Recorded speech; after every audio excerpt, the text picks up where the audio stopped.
Hello everyone, welcome to Topper IAS. So as part of our daily series, today also we will discuss a news which is taken from Hindu as well as sourced from PIB. Okay, so let's get started. So we are dealing with 4th August 2021. So the article is with respect to improving the social security for workers. See, example for social security is providing a pension and all this stuff. Okay, so Parliamentary Standing Committee on Labor has said that the COVID pandemic has led to increase in the unemployment. So it has given certain recommendations such as you directly transfer money to the bank accounts of informal workers. Then urban employment guarantee scheme should be brought out, like you have MNREGA, right? Mahatma Gandhi National Rural Employment Guarantee Act guarantee scheme is there. So MGNREGA, what it does is it provides 100 days of unskilled manual work for rural people. Okay, so it guarantees the employment. Okay, so on that lines, you should bring a new urban employment guarantee scheme is what the recommendation is. Then it also said that universal health care should be made a legal obligation of the government. So government is providing health facilities, but it says that it has to be made a legal obligation, because in DPSP also you see health is in as part of DPSP. So if they are not nature of this is non-justiciable, so even if they are not given, you cannot go to the court for their enforcement. So what this suggests is it has to be made a legal obligation, not a constitutional obligation. Make note of such differences. Then budgetary allocation for MG Narega should be increased, because people unemployment is on rise, right? So you have to employ more people, so allocate more budget for this MG Narega scheme is what the suggestion of Parliamentary Standing Committee on Labor. Why did they suggest these things? Because there is rising unemployment because of pandemic. So it provides for these recommendation based on the facts. So the fact is, like, the periodic labor force survey report said that 90% of workers are in informal sector. That is nothing but 419 million of 465 million workers. So see, basically formal economy, informal economy people are not given basic things like pension and all this stuff.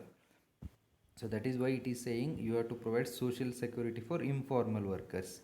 And it also backs based on the data of unemployment rate. What it says is, unemployment rate in urban areas is at 20.8%, which has increased from 9.1% in January March.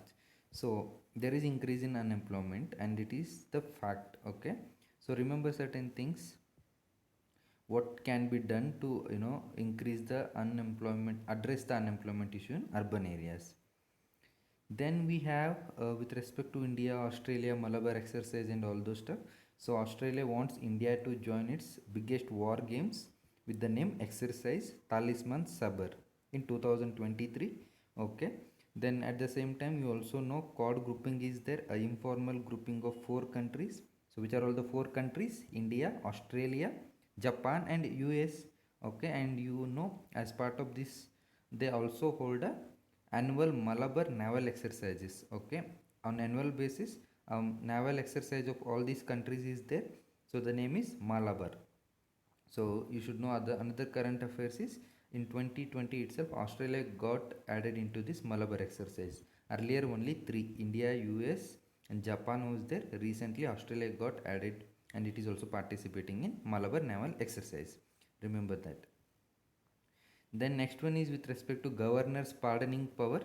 So what the crux of this article is, see, there is a in Code of Criminal Procedure we have section 433A. So what this section talks is, a person's sentence when he is convicted cannot be remitted. If you want to remit it, only it can be done after 14 years of jail. So person has been convicted, he has been sent to jail. So if at all you want to reduce his punishment, okay, if at all, then it can be done only after he has completed it 14 years. So obviously remission, these are all the pardoning powers. So pardoning powers, actually president and governor are given pardoning powers under article 72 president, and article 161 you have governor.